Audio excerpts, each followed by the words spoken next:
नमस्कार। News Hunter देख रहे हैं आप। और अभी आज हमारे साथ जुड़े हुए हैं जेडीयू के मुख्य प्रवक्ता नीरज कुमार और इंडियन एक्सप्रेस के सीनियर जर्नलिस्ट संतोष सिंह जी। आज का जो मुख्य मुद्दा है, आज इंडियन एक्सप्रेस पे अगर आपने देखा होगा तो फ्रंट पेज पे ही टॉप 100 इंडियन पावरफुल इंडियन का आया है, जिसमें लिस्ट है और उसमें नीतीश कुमार को 84वां स्थान मिला। ये इंपॉर्टेंट इसलिए है क्योंकि अगर आप इंडियन एक्सप्रेस पिछले कुछ सालों से हर साल इस तरह के रैंकिंग जारी कर रही है और पिछला साल यानी कि 2025 का रैंकिंग देखिएगा तो उसमें 21वां स्थान मिला था नीतीश कुमार को। और स्क्रीन पे आप देख रहे होंगे बाकी साल का भी है, बाकी लीडर का भी है। तो एक सवाल तो यहीं से अ, संतोष जी यहीं से बनता है कि आखिर ऐसा क्या हुआ 2025 और 2026 के बीच में कि 21 से सीधे आपने छलांग लगा करके 84 पे पहुंचा दिया। नहीं, मतलब बहुत सारे कंसिडरेशन इसके हो सकते हैं। एक तो जो मुझे समझ में आता है, क्योंकि पूरी एडिटोरियल टीम बनाती है इसकी, कोई एक व्यक्ति निर्णय नहीं लेता है। पूरा एक नेशनल ब्यूरो का, स्टेट ब्यूरो का एक सबकी मीटिंग होती है, सबको असाइन किया जाता है, सबको अपने पूछा जाता है एक मंथन होने के बाद। तो एक जो मुझे महत्वपूर्ण कारण हो रहा है, मुझे लगता है कि नीतीश कुमार का जो इस्तीफा देने का जो निर्णय है, वो मुझे लगता है उसके कारण से उनका जो रैंकिंग है प्लमेट किया। अगर वो इस्तीफा नहीं दिए होते, जिस प्रकार के मैंडेट से वो आए थे 202 के मैंडेट के साथ, तो उनका रैंकिंग मच अब बहुत हायर लेवल स्केल पर होता। क्योंकि उन्होंने एक तरह से स्टेट की पॉलिटिक्स के एग्जिट की घोषणा कर दी थी, उसके बाद की रैंकिंग तैयार की गई। उसीलिए मुझे लगता है कि एक जो मुझे कारण लग रहा है कि 84 पोजीशन में है। लेकिन फिर भी 20 वर्षों से बिहार की राजनीति में काबिज होने के बाद भी आप साल दर साल टॉप 100 की लिस्ट में बने रहना, आप देखिए सदी के महानायक 100वां पोजीशन पर हैं, लेकिन है तो सही। तो वो 100 की लिस्ट में जगह पाना, रिलेवेंट होना, एट 75 रिलेवेंट होना स्टेट की पॉलिटिक्स में, नेशनल पॉलिटिक्स में, ये ज्यादा इंपॉर्टेंट है। Ranking is just a number. जी और संजीत। इसमें इसमें एक और इसके साथ जोड़ना चाहता हूं। तेजस्वी यादव की रैंकिंग 70 है और चिराग पासवान की 41 है। तो तेजस्वी यादव, क्या आपको भी लगता है कि नीतीश कुमार से ज्यादा पावरफुल है? और खास करके चिराग पासवान, ये कैसे जस्टिफाई हो सकता है? मुझे लगता है कि इस रैंकिंग में कोई तुलना नहीं की गई होगी, नीतीश कुमार से तुलना की गई है या बिहार के तीनों लीडर्स की तुलना की गई है। अब वो देखिए, अब चिराग पासवान नेशनल पॉलिटिक्स में अब 5 एमपी की पार्टी होने के बाद भी I think third important ally हैं, टीडीपी और जेडीयू के बाद थर्ड मोस्ट इम्पोर्टेंट एलाय हैं। कैबिनेट मिनिस्टर हैं उनका एक। आप असेंबली में भी जो इनका प्रेजेंस बहुत नेग्लिजिबल था, 19 सीटों के बाद वो बिहार के असेंबली इलेक्शन में जीतने के बाद उनका प्रेजेंस बढ़ा है। तो एक कद बढ़ा है, वो दिया है। रही बात तेजस्वी की, तेजस्वी जी का अब पिछले साल से पता नहीं क्या रैंकिंग था, उससे घटा है, मुझे लगता है घटा ही होगा। उनका नहीं जो नहीं, बेहतर हुआ है। इम्पोर्टेंस है पिछले ये। साल उनका रैंकिंग 25 अच्छा। में उनका रैंकिंग 86 था, अभी 70 हुआ है। तो ये बड़ा इंटरेस्टिंग है। नहीं नहीं, तेजस्वी की रैंकिंग क्या थी, जरा सा मुझे याद तेजस्वी दिलाइएगा, की पिछले साल रैंकिंग क्या थी। 2025 में 86 पे थे और अभी 70 पे। 16 अंक का सुधार हुआ है हाँ 25 सीट आने के बावजूद। हाँ, मैं वही बोल रहा हूँ, इसलिए हुआ है कि तेजस्वी देखिए, कुछ भी है तो एक जनाधार वाली पार्टी के नेता हैं, और जो आपका जो मेन अपोनेंट है उसके नेता हैं। और अभी कुछ दिन पहले तक तो अभी मुख्यमंत्री पद के लिए उनकी चर्चा, मतलब मनोज कुमार झा ने सीएम डिजिग्नेट तक बता दिया था सीएम, हालांकि वो टर्म का इस्तेमाल सही नहीं था। जब चुनाव हो जाते हैं तब कोई सीएम डिजिग्नेट होता है। तो एक पॉलिटिकल पार्लांस में उन्होंने एक कैजुअली कहा होगा, उस पर हम नहीं जाते हैं।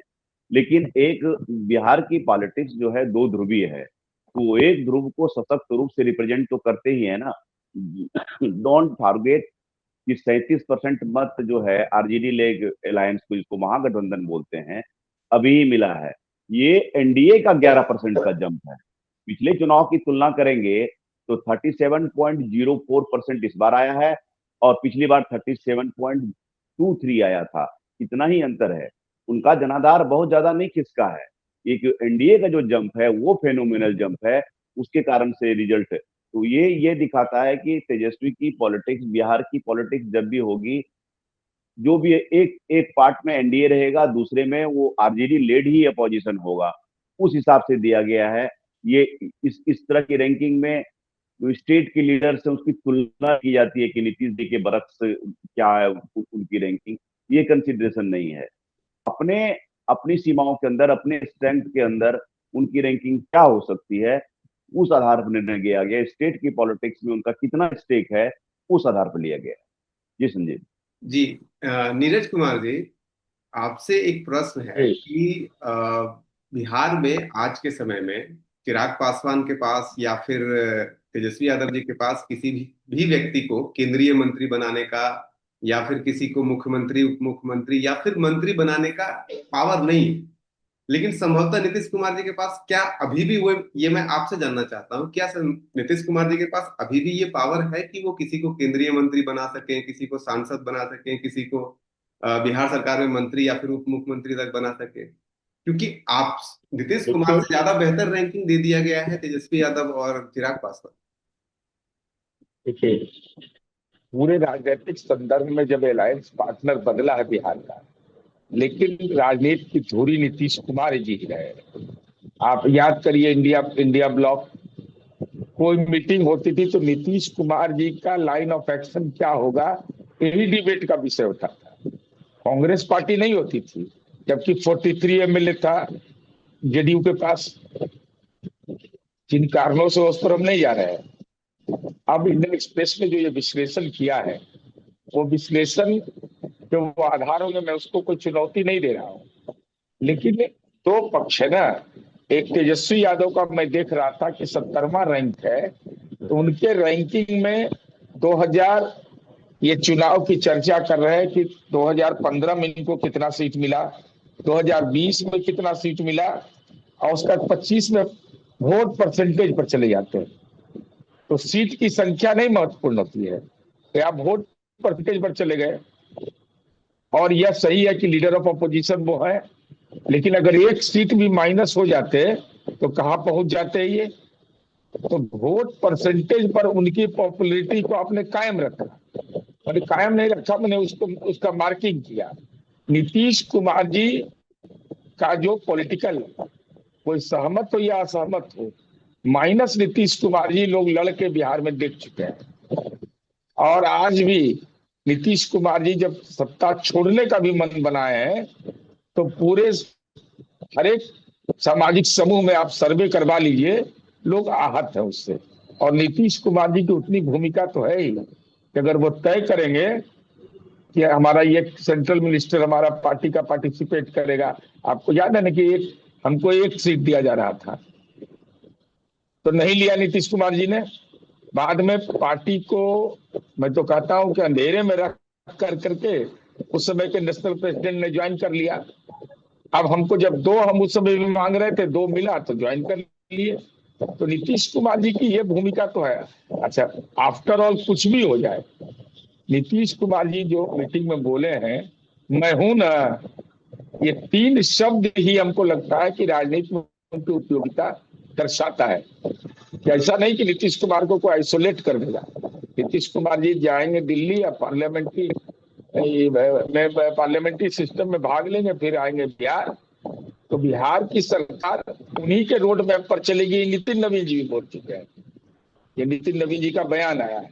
इसलिए हमको लगता है कि नीतीश कुमार जी का जो मूल्यांकन है न, केवल इस आधार पर करना है कि उन्होंने पद छोड़ने का फैसला कर लिया, इसलिए उनका रैंकिंग में अंतर आ गया।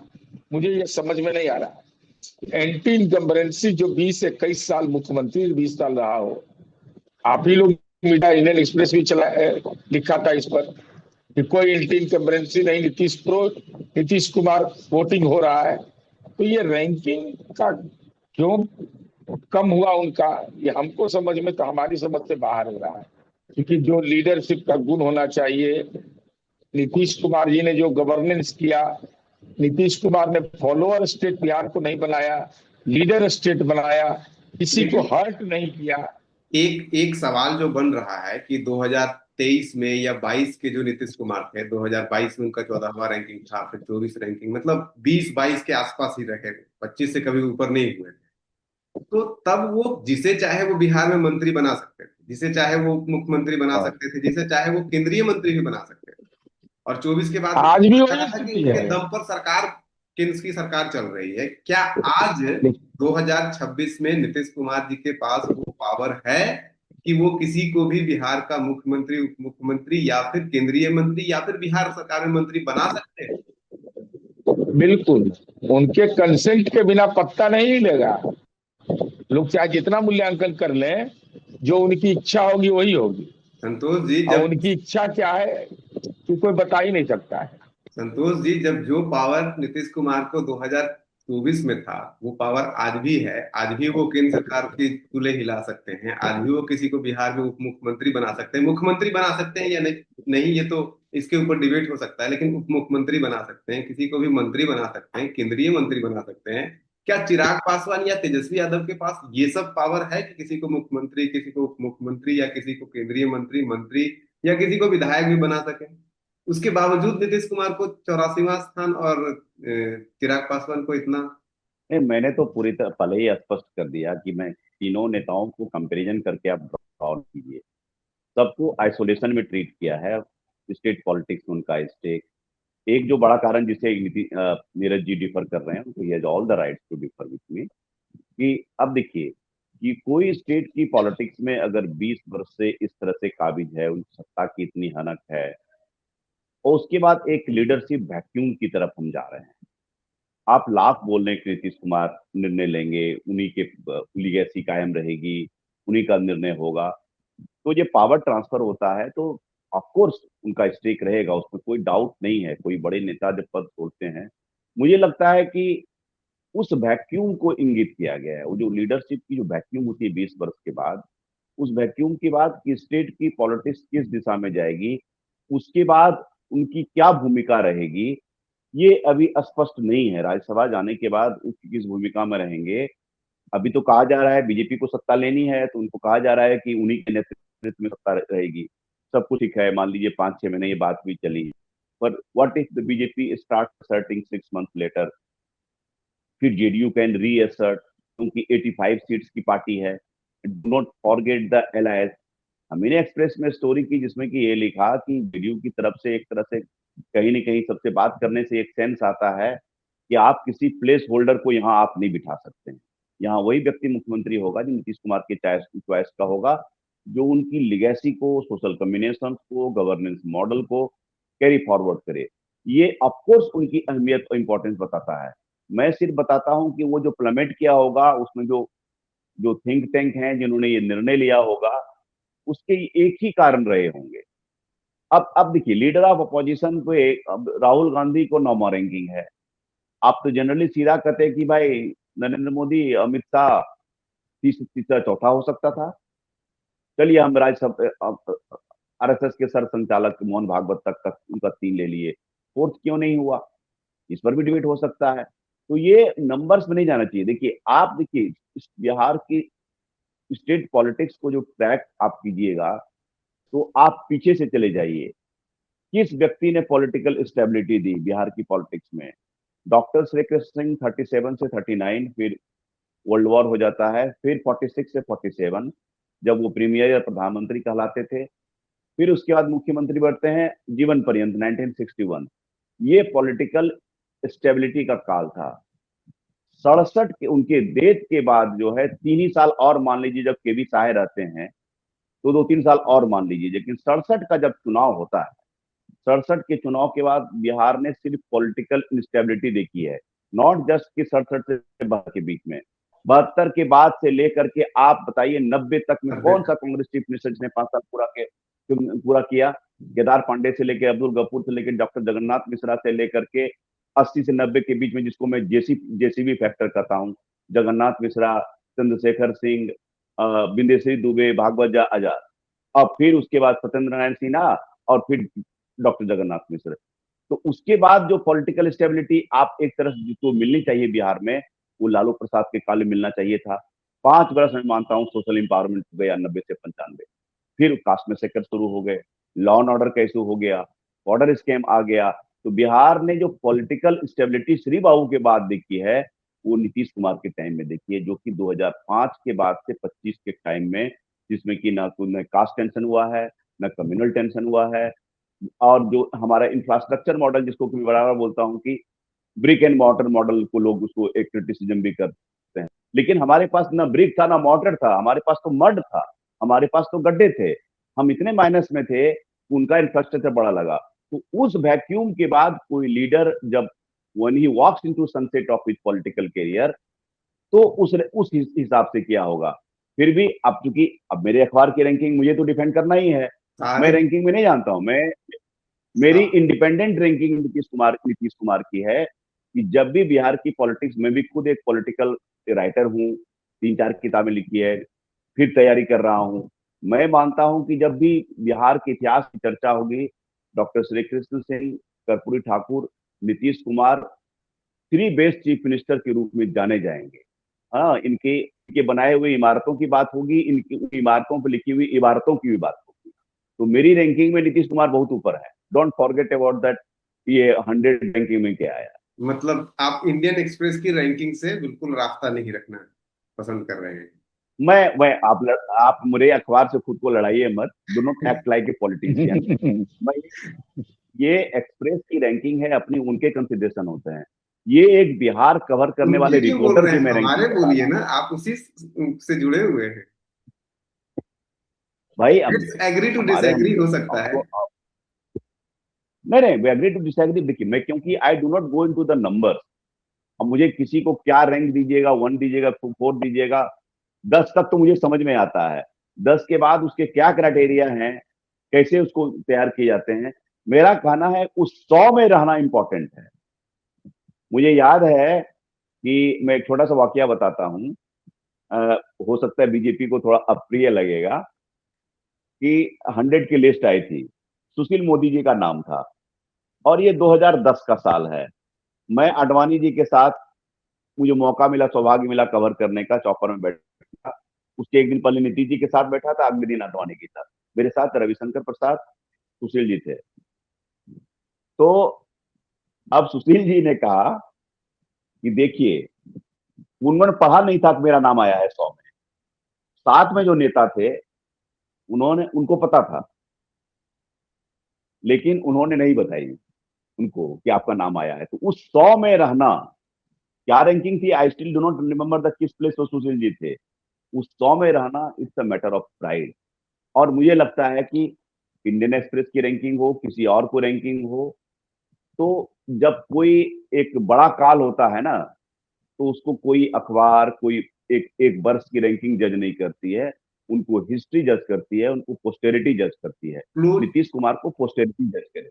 क्लोजिंग रिमार्क्स में आप अपना रैंकिंग में नीतीश कुमार का कुछ बता दीजिए, क्या आपके हिसाब से रैंकिंग होना चाहिए? और यही सवाल मैं नीरज जी से भी पूछना चाहूंगा कि आपके हिसाब से आपके नेता की रैंकिंग क्या होना चाहिए टॉप 100 इंडियन पावर?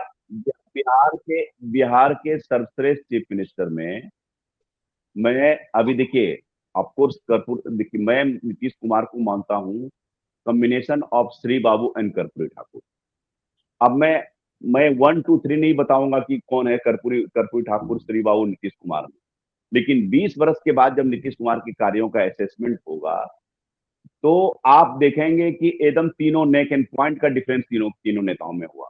क्योंकि इनकी इनकी तुलना श्री बाबू से इसलिए हो सकती है, कालखंड मैच करता है। कर्पूरी ठाकुर का कालखंड बहुत छोटा था, तो फेयर नहीं होगा कि जो आदमी इतने कम समय के लिए, लेकिन उन्होंने जो अपने नर्सरी में पौधे लगाए उसको नीतीश कुमार ने बड़ा किया। तो मैं वो अच्छा, रैंकिंग नहीं दे, मैं 3 बेस्ट चीफ मिनिस्टर में जगह करंट दे रहा हूँ। में अभी आप सिर्फ बिहार का रैंकिंग हमको बता दीजिए कि करंट में बिहार में सबसे मोस्ट पावरफुल पर्सन में आप नीतीश कुमार को किस स्थान पे दीजिएगा? बिहार का रैंकिंग बता एकदम आज के दीजिए। डेट में, एकदम आज के डेट में निस्संदेह हैं, निस्संदेह हैं। अभी उनके चॉइस के बिना मुख्यमंत्री नहीं बनेगा, उनके चॉइस के बिना मंत्रिमंडल का निर्णय नहीं होगा। क्यों? आप देखिए कि बिहार को फाइनल फ्रंटियर माना जाता था। आप देखिए बीजेपी की तरफ से कहीं एग्रेशन का नोट है? कहीं एग्रेशन का नोट नहीं है। वो क्योंकि एक, अभी देखिए हम नीतीश कुमार के बाद बिहार, हम मीडियोक्रेटी के एज में प्रवेश कर रहे हैं। It is very sad. हमने लीडर्स क्रिएट नहीं किए। जो भी चीफ मिनिस्टर बनेंगे वो बहुत मीडियोकर होंगे। जो नीतीश कुमार अगर 20 पर हैं तो 15 वाले 14 वाले बनेंगे। हमने 19 वो क्लोज वाला लीडर नहीं बनाया है।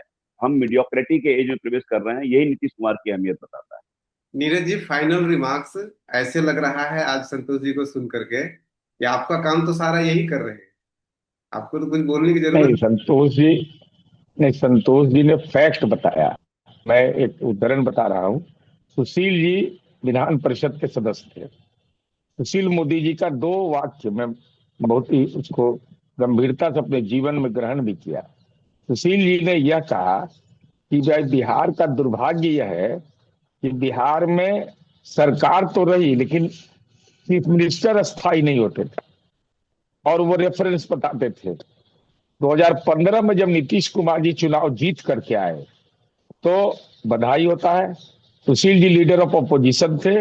उन्होंने कहा कि नीतीश जी आप मुख्यमंत्री तो बन गए, आपको बधाई हो, लेकिन हमारे जैसा आपको सहयोगी नहीं मिलेगा। ये रिमार्क सुशील मोदी का था कि भाई सरकार तो रही लेकिन अस्थाई मुख्यमंत्री नहीं हुए। और जो अभी संतोष जी ने उसको डिटेल में बताया भी, भाई 100 का रैंकिंग में कौन कहाँ खड़ा है, उनका कहना है कि भाई वह महत्वपूर्ण है। लेकिन मेरे लिए यह महत्वपूर्ण है कि जब इतना बड़ा लीगेसी नीतीश कुमार जी का है, डॉक्टर श्री कृष्ण सिंह के बाद इस बिहार के अंदर अगर काम के मामले में देखिएगा तो नीतीश कुमार जी का नाम लिया जाएगा। अगर दूसरा पक्ष देखिएगा कि कर्पूरी जी के बारे में, सोशल इंपावरमेंट में महिलाओं का, आर्थिक रूप से गरीब सवर्णों का या मोस्ट बैकवर्ड का, तो सोशल चेंज में उनका नाम आता है। और सोशल चेंज को सीधे तौर पर गवर्नेंस से रिलेट करने का काम नीतीश कुमार जी ने किया। तो ये निश्चित रूप से हमारे लिए तो महत्वपूर्ण है ही। और मैं फिर कह रहा हूं कि नीतीश कुमार जी को कोई लव करे या हेट करे, नीतीश कुमार जी को आज भी और कल भी कोई इग्नोर नहीं करेगा। चलिए, अब ये तो इंडियन एक्सप्रेस ने तय कर दिया कि 84वें स्थान पे चले गए हैं, किसमें से। बिहार की जनता बाकी तय करेगी कि नीतीश कुमार जी कहाँ रहेंगे आज भी और आने वाले भविष्य में भी। जैसा कि संतोष जी भी कहते हैं कि 20 साल के बाद जब नीतीश कुमार के बारे में कुछ लिखा जाएगा, उनकी उनके ऊपर जब कोई असेसमेंट होगा तो उन्हें बहुत ऊंचा स्थान मिलेगा।